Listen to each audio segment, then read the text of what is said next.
September 2009, Chicago. A banker stares at a spreadsheet. The numbers don't lie. $770 million in Las Vegas condo loans. 90% of everything Corus Bank owns. Gone. The FDIC moves in. Receivership.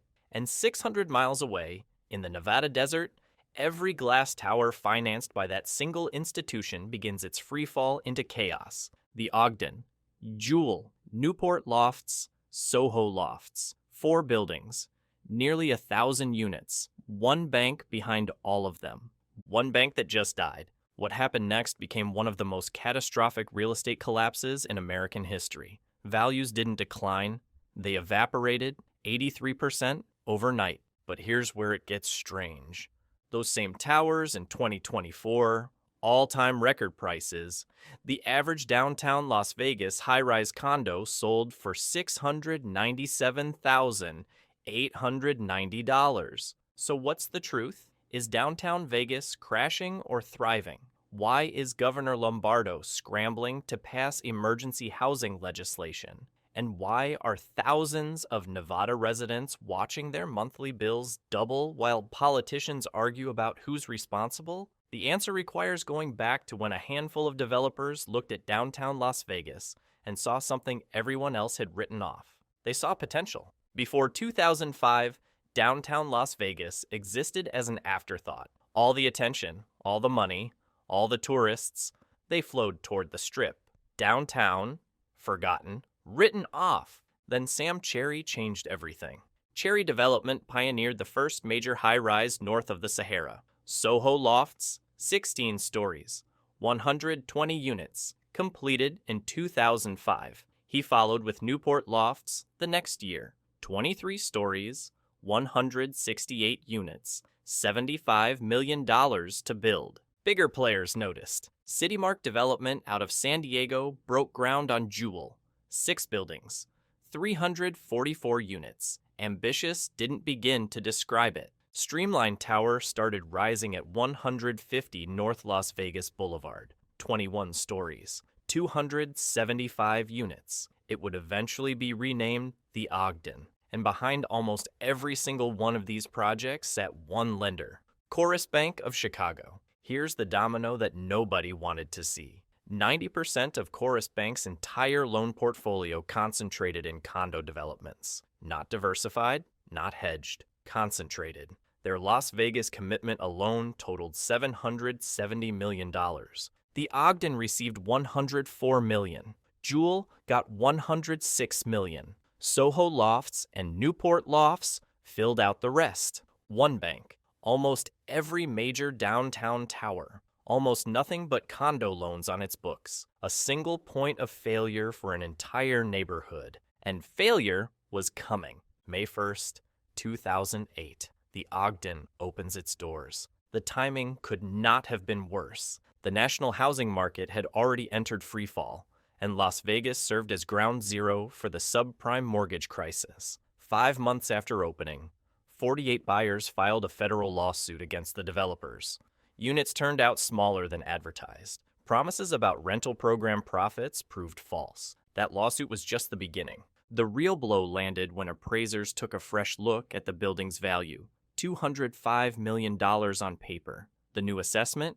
$30 to $35 million. An 83% collapse, essentially overnight. Juhl finally opened in June 2009, more than a year behind schedule. The grand opening proved anything but grand. Out of 341 units, only 21 had closed escrow.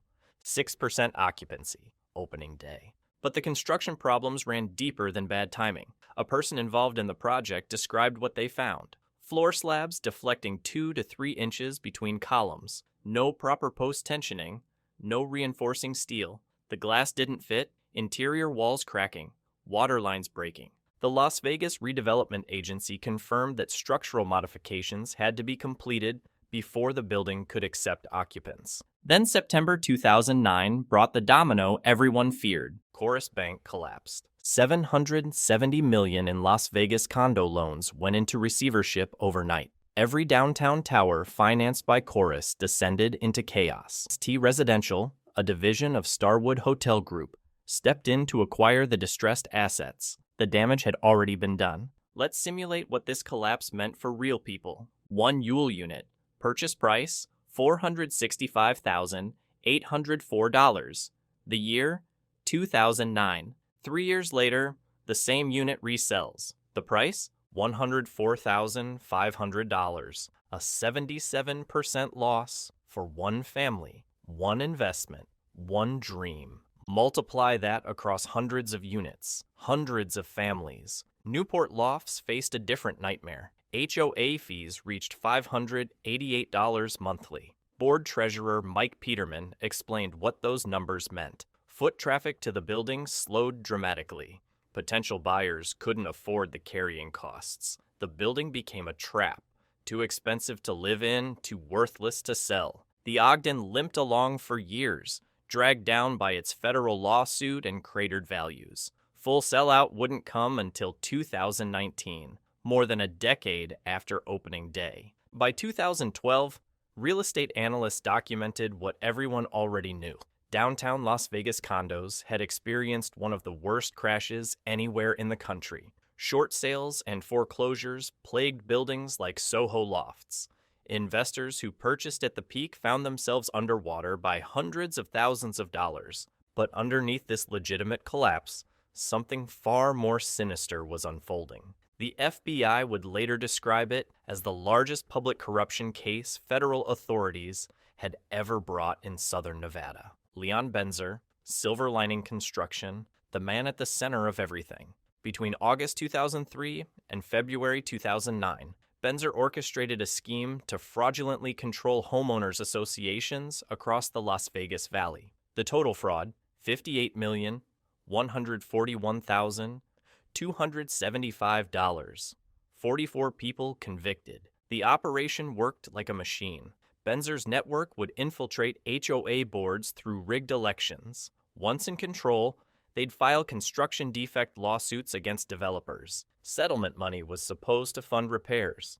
It disappeared into pockets instead. The Vistana condominium case shows exactly how. This 732-unit complex won a $19.1 million settlement. Out of that, $600,000 went to actual repairs. Benzer's company collected over $7.25 million while performing minimal work. Resident Wanda Murray tried to blow the whistle. Her words reveal everything about how the system failed. We knew there was fraud and corruption going on. The FBI wouldn't even talk to us. We begged and pleaded all the way to the legislators, and nothing happened. A federal court sentenced Benzer to 188 months, 15 and a half years, and ordered $13.4 million in restitution. Then, January 2025 brought an unexpected twist. President Biden commuted his sentence. If you're watching this and you own property in Nevada, drop a comment below. Let us know what's happening in your community. What happened next defied all expectations. Investment firms KRE Capital and Dune Real Estate Partners began acquiring distressed downtown towers starting in 2013. Their strategy: convert units to rentals, stabilize the buildings, eventually return them to the condo market. The approach worked slowly, painfully, over a decade. A new HOA board at Newport Lofts won election in 2016 and lowered monthly fees from $588 down to $490. First Service Residential took over management. The Ogden finally achieved complete sellout in 2019. Juhl reached near complete sellout by 2022. And then 2024 delivered something remarkable. The average high-rise condo in Las Vegas sold for $697,890, an all-time record, a 19% jump over 2023. Price per square foot climbed to $537. That bears repeating because it matters. Downtown Las Vegas high-rise condos are not crashing. They've reached record highs. If downtown high-rises are performing so well, where does all the panic come from? The answer lies in two separate crises colliding. First, the broader condo market tells a very different story than luxury high-rises. Las Vegas saw a median condo price of $315,000 in October 2024. 1 year later, $285,000, a 9.5% decline, $30,000 in lost median value. Inventory surged 91.5% year over year. 68% of condos sold below list price, the lowest share in 5 years. High-rise sales volume collapsed 48% since 2021, from 1,159 sales down to just 604, the lowest since 2020.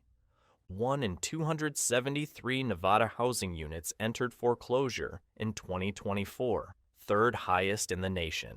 But the real crisis, the one driving Governor Lombardo to emergency action, HOA fees. Nevada contains 3,711 homeowners associations covering 623,917 housing units, roughly half of all homes in the state. Vista Springs 3 demonstrates the problem. HOA fees climbed from $180 to $220 to $270. The new proposal, $416 monthly, a 54% increase in a single year. Their reserve fund sits at 42% when healthy associations maintain 70 to 100%. Resident Sherwin Escanuela described what the numbers meant. In January, it would go up 168%.